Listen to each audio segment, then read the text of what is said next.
They burnt him alive in a garbage can. He wasn't in a gang. He didn't do drugs. That was my only nephew.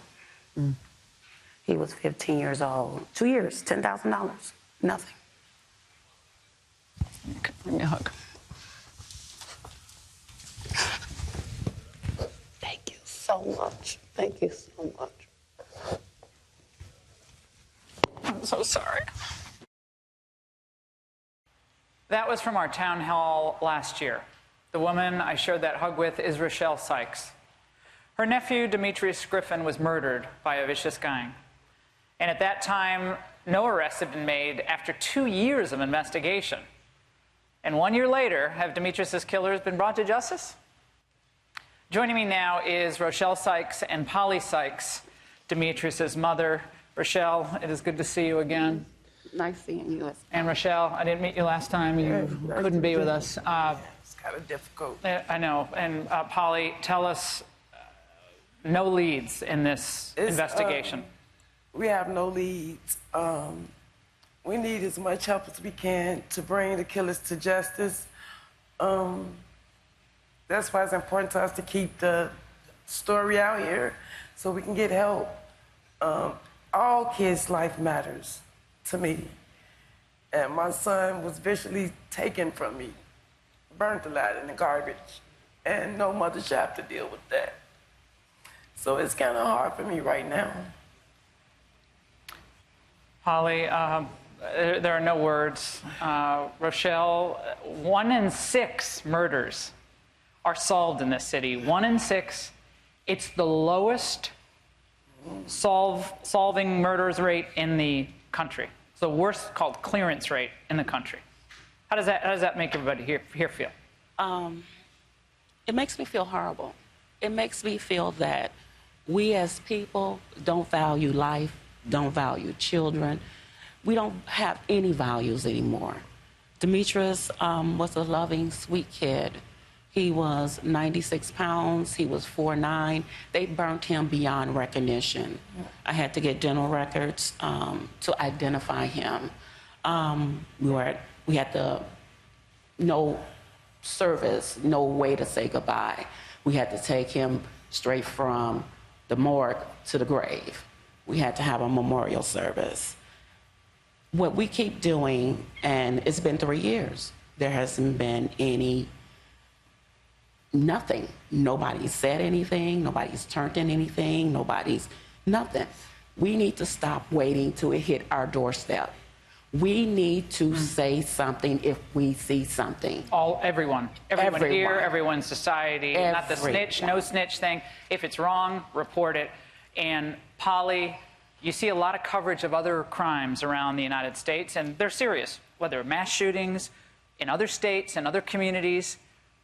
Do you feel like it gets the coverage here in Chicago or other cities like it, St. Louis, Detroit, Oakland? Does it get the coverage? Is this situation, is this acceptable to anyone? No, it's not acceptable to anyone. And no, I don't feel like you have the right coverage of it. You know, like you said, we need to stick together. We need to speak out. You know, silence is just the worst thing ever. These are our kids, and they are important to us. Thank you for being here. You almost didn't come, and we really, really appreciate it. I never forgot Demetrius, not one day since last year. And it's a $15,000 reward. Yeah. It's $20,000 now. Thank you. $20,000. Someone can tell us something about this. Someone can tell us something about this murder. We have some time for some questions from the audience, some points. I think we're going to go to Marlene first. Marlene. Hi, I'm Marlene. Hi, everyone. Hi, Marlene. I feel your pain. I lost a brother to gun violence, and it was the most heart-wrenching thing to ever go through. Oh my God, it was. But for me, it's not a question, it's a statement. It's just like we need the foundation of love and unity and peace. We need to get along with each other. That's what it is. We need to get along. And getting along is like back in the days when we had the big mama. We had people looking out for each other. And that's what means the most to me. My brother was love and kind. He went to school, went to college, wasn't in a gang, and he just got caught in the crossfire, and he died instantly. got shot in the head, and we only found one killer. We did. And what makes us grounded and keep us grounded and exciting, we hold the legacy. And our legacy is to love one another, have peace and unity, and stop hating. And I always tell people, reason why we don't like each other, or no, because we don't get along with each other. We got to care about each other as fellow Americans. Yes. I want to go back to the panel, and thank you so much for that. You're welcome. Panel, you've heard these two stories, two women, two different tragic stories. Tony, let's go to you. A lack of love, unity, role models, fathers, in some sense, enough police, enough support for the police. It's a lot. It's a lot. We didn't talk about drugs. We didn't touch on drugs in this situation, but drugs have been a part of a lot of the violence, either selling them, pushing them, being on them, getting on them because of this situation. How important is that? It's very important because, see, I always believe, some of the mothers here, Polly. My heart goes out. Thank you. I've seen it when you have children who come home with $400 sneakers on, been out all night long, don't go to school, they become the head of households. And a drug kid will tell you, listen, why should I go to school when I can make $200 or $300 a day and come home? Everything, the foundation starts at home. Drugs is definitely the scourge of any community, but it became an epidemic when it started going to other communities.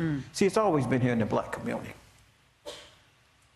Joseph, on this issue, we have a lot of pain across this country. We have opioid deaths, meth. Now the push is to legalize drugs. Legal drug is going to solve our problems. We're not going to have any of this violence. You're seeing a lot of terrible violence in legalized communities where drugs are legalized, because they're always figuring out a way to bring in cheaper, more powerful stuff to undercut the legal sales. That's where we are now.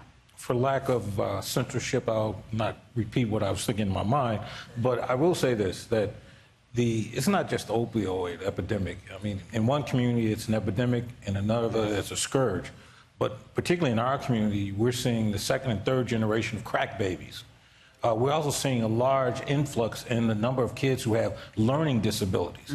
Now, we don't talk about that in terms of how people get attracted to what brings them to the gang. Well, a lot of them are looking for someone to love them, someone to help them, or someone to accept them.